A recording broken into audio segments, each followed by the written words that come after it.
Central Police Station. Sergeant Walker. This is John Morris speaking. I want to report a murder. A murder? Just a second. What did you say your name was? John Maris? That's right. I live at 6796 Crystal Road. Uh-huh. Who's been killed? My aunt, Sally Maris. Your aunt? I see. You're sure she's dead? Quite sure. She's been lying on the bottom of a pond for 8 months. Don't ask me how I know. I know. I put her there.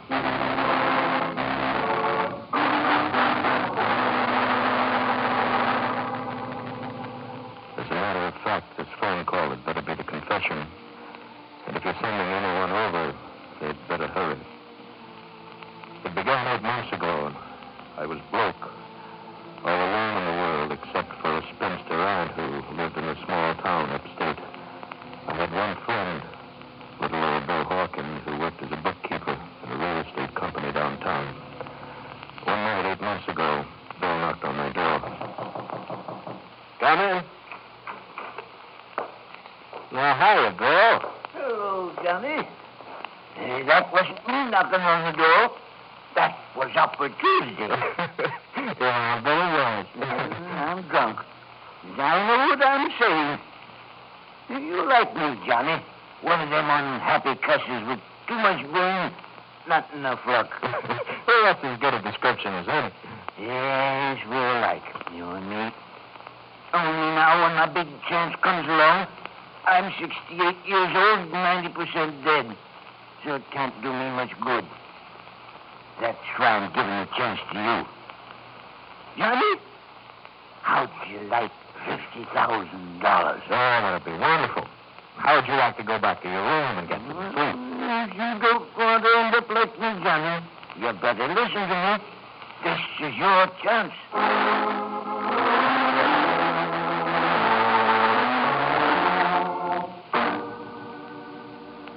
And do you know, after I checked the old man's story, I knew it was my chance. In that real estate office, he had stumbled upon confidential information about a huge subdivision going up on the outskirts of town. The news wouldn't break for 10 days, and across from the subdivision was a cow pasture, which could be bought now for $5,000. But it would be worth at least $50,000 10 days from now. Yes, it was my big break. There was only one small handicap. I needed $5,000. My total capital amounted to $7.53.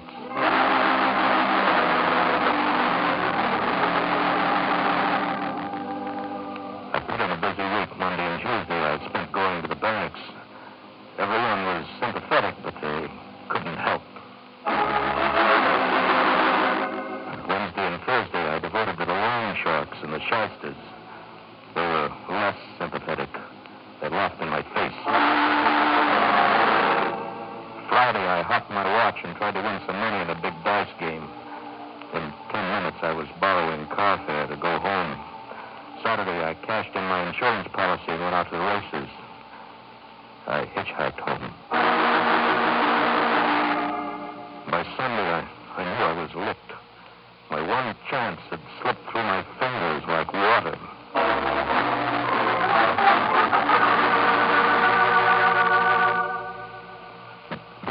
Then I remembered. I never thought of her. Aunt Sally. She lived upstate in Grahamville, and she'd always had money. Yeah, I remembered when I was up there 5 years before. She'd kept enough money in her bureau drawer to buy a battleship. I sent her a telegram.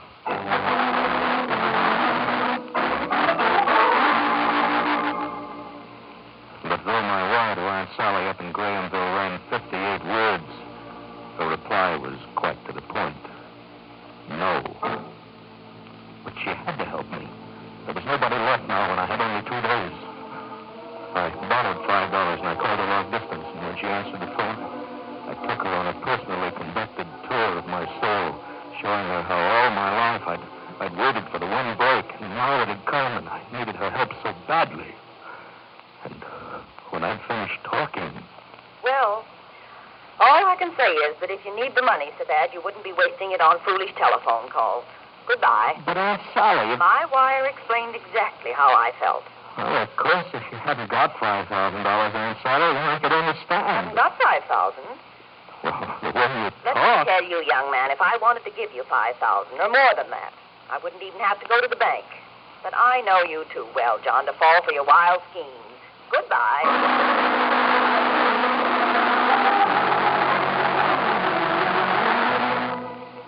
I hung up the phone and went over to the wash bowl and started shaving. I looked at myself in a mirror. I knew that something had happened deep inside. The man who'd gone through life with his hat in his hand, waiting for his break, was dead. After I dressed, I made 2 more calls. One was to old Bill at the real estate office. Hello? This is John. I'm going to get the money after all.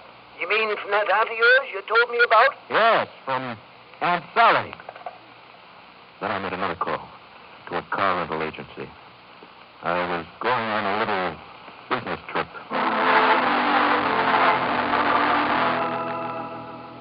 Granville was 300 miles away. I made the trip in 6 hours. It was 9 o'clock in the evening when I drove into town.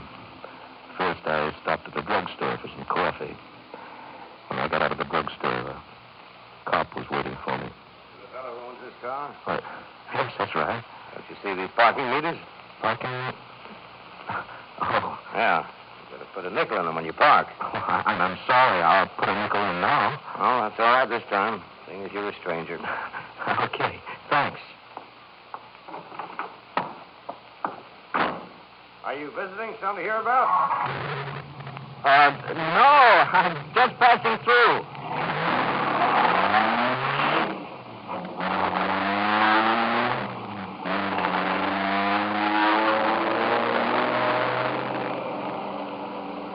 The cop kind of unsettled me. I started getting a little shaky, and I drove flowing through town and beyond and drove for more than an hour.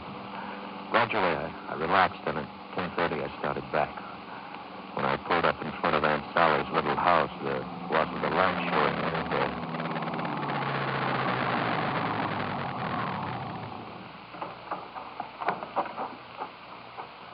My smile must contain a certain degree of civility. My voice must echo admiration and respect. I rang the doorbell. A light went on in the hallway, just an instant before the door opened. Is that you, Mr. Barnes? Oh, you. So, you won't take no for an answer, eh? May I come in and talk to you? Well, you picked a fine time to come calling, I must say. But come in. Thank you. Well, you're wasting your time. Just coming up here to see me won't change anything. But Aunt Sally, if you'd only listen to There's me... nothing to listen to. But there is. Not as far as I'm concerned. Then you won't help me. You're healthy and you're young, and you can work for your money just as well as I did. I see. All right, Aunt Sally. Why did you turn off the light? I can still see you in the dark. What's happened to you? Same thing that would happen to anyone who had one chance in all his life to get everything he'd ever wanted and saw it being snatched from him by a selfish woman. Stay away from me. Year after year, watching others, not half of the brains, getting everything. John! When my break came, you were the only one who could help me. Let me alone. Please.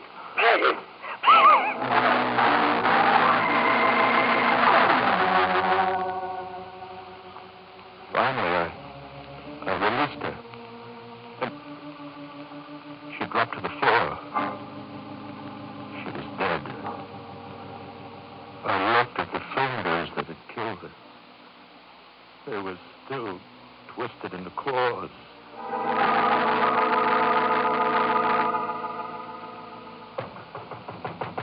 Someone was at the front door. I waited, hoping the knocking would stop, but it didn't. It kept on and on. I'd have to answer the door to awaken the whole neighborhood. I hid the body of Aunt Sally behind the big old-fashioned sofa, and then I took off my coat, undid my collar, and lit one of the lamps. I started for the door, yawning and acting as if I'd just been awakened out of a sound sleep. All right. What are you waiting for? Open up.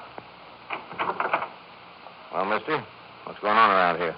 I'm standing in the doorway. It was the policeman who had stopped me earlier that night for not putting the nickel in the parking meter.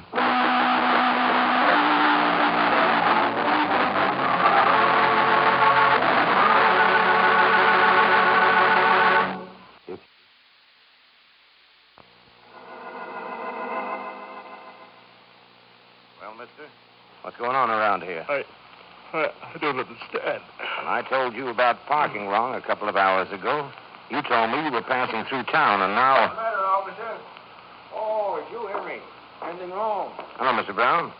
I don't know. I wasn't quite sleeping when I heard you pound on Sally's door like you owned the mortgage. Where is Sally? We'll soon find that out. Well, there's nothing to find out. She's upstairs sleeping. Huh?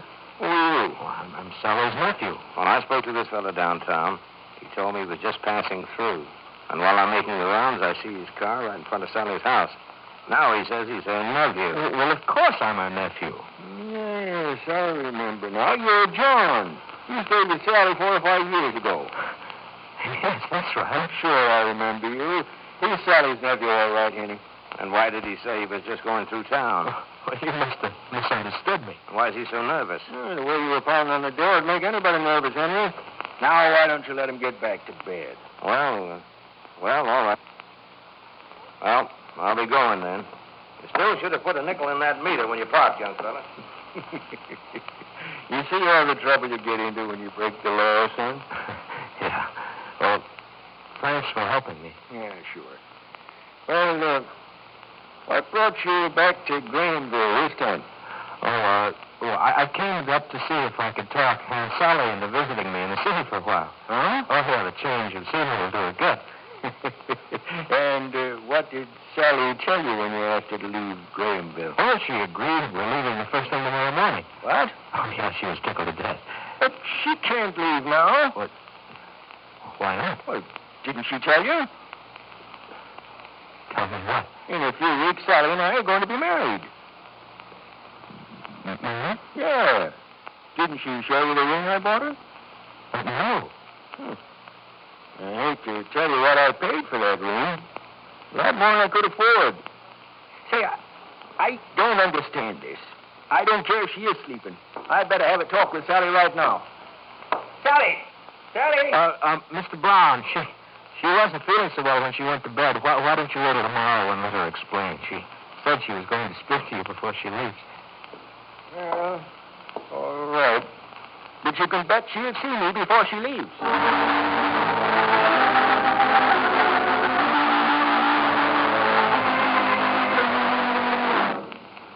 As soon as I got rid of Brown, I went right to her bedroom bureau. Inside, I found $8,700. I stuffed the money into a little suitcase with some papers with her signature, and then I went downstairs and turned out all the lights. I waited almost 2 hours until I was sure Mr. Brown was asleep. Then I opened the door. I took the body of my aunt into my arms. Very quietly, I left the house and started down the walk.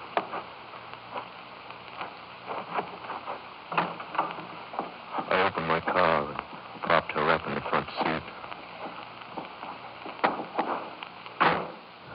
I got in beside her. And suddenly, I heard a window being raised. Sally, is that you? Huh? Sally! Oh, Mr. Brown? Aunt Sally decided she wanted an early start. What's that, Aunt Sally? Oh. She says to tell you she'll wire you as soon as we get to the city. Wire me nothing. I'm coming down to talk to her. Sally, you wait there for me. I saw lights going on inside Brown's house. I had to get out of here. The car wouldn't stop. And now Brown was running across his porch. Oh, then you wait there for me, you hear? Sally, come back here.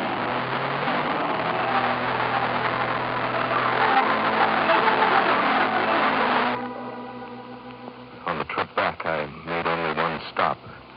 The little isolated pond known as Devil's Lair. Here I disposed of my passenger. When I got to the city, I began a plan I'd worked out in my mind on the way. I sent a wire to Mr. Brown. Perhaps I was hasty in leaving, but wanted time to think things over. We'll be back soon, or you will understand. Signed, Sally. Then I called old Bill and told him we could buy the cow pasture. But my luck had turned. But I'd finally got it broke.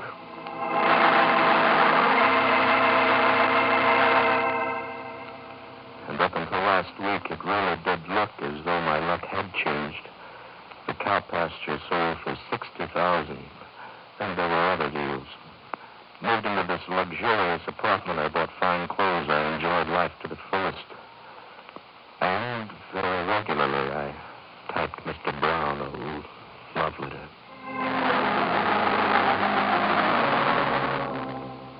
January 18th. Had no idea my nephew John was so well off, I even used his secretary to take care of my correspondence. I may stay a little longer than I planned. I'm still not exactly sure what is best for us to do. All my love, Sally. March 6th. Life here is so exciting with parties and dinners, I've decided to stay a while longer. Fondly, Sally. May 15th. Don't know how I can ever go back to Grahamville after all this. Be patient. Yours, Sally. June 2nd. We live in different worlds. I think getting married now would be a big mistake. Sincerely, Sally Maris.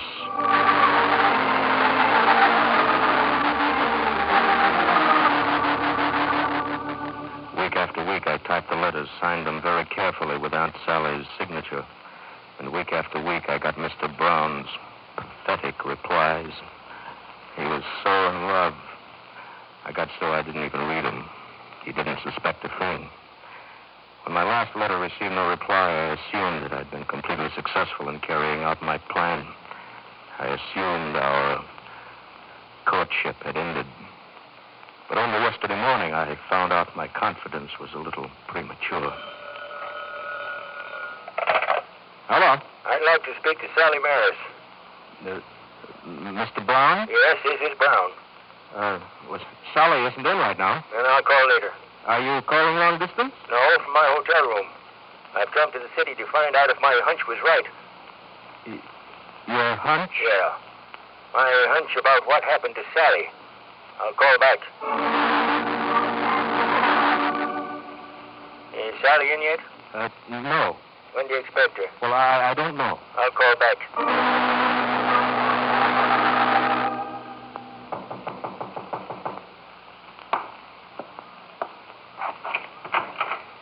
Mr. Brown. Yeah. Is Sally home yet? No, she's not. Mind if I wait? Well, no, not at all. Where'd Sally go? The beauty parlor. Yes, that's right. The beauty parlor? Yes. You said something about having a hunch about what's happened to Sally. Yeah? What did you mean by that? Don't you know, John? Why should I know? Well, if my hunch is right, I'm going to do something about it. Maybe that's Sally now. Oh, yes, maybe it is. Hello? Hello, Johnny. I called to see if... Oh, I'm glad you called, Aunt Sally. Aunt Sally? Huh? Well, this is Bill. Mr. Brown came down from Grahamville to see you. Mr. Brown? I don't know anybody with the name Mr. Brown. Yes, he seems pretty anxious to settle things. What are you talking about, Johnny? You sure you ain't been drinking? Here, let me talk to her. What'd you hang up for? Well, she hang up. I'll be going, John. What? Let's not play games with each other. I know what's happened to Sally. And so do you. See you later. Where are you going? I told you I was going to do something about it. Well, I am. But wait. Goodbye.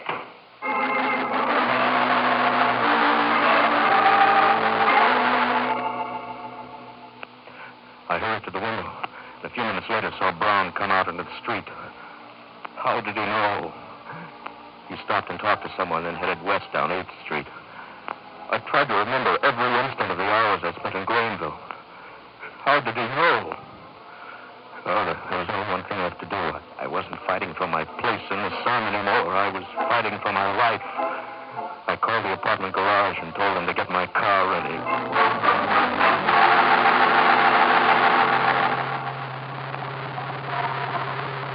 I spotted Brown walking down 8th Street. I followed in my car, waiting my chance. How had he found out? He hadn't seen her body under the couch. There was nothing in the letters to arouse his suspicions, or he wouldn't have waited 8 months to investigate. Now he was crossing the street all alone. I stepped on the gas.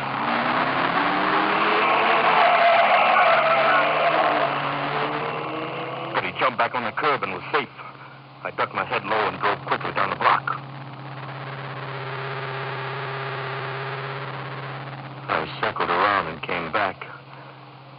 But I was too late. Mr. Brown had reached his destination. He'd turned in at the corner building and was climbing the steps of Central Police Station. It was all over for me. I had one more stop to make, and then I'd go home and make my phone call.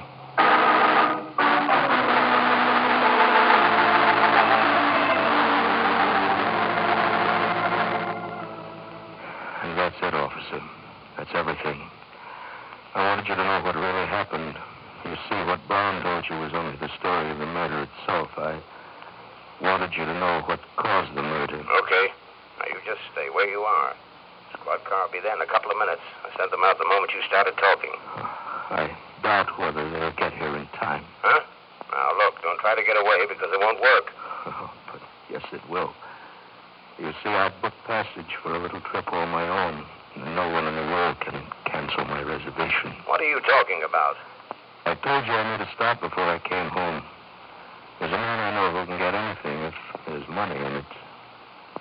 He got me poison. Poison? Yes, I took it just before I called you. I think its soothing action's already begun. Come in. Mr. Brown. I had to come this way to get to the railroad station.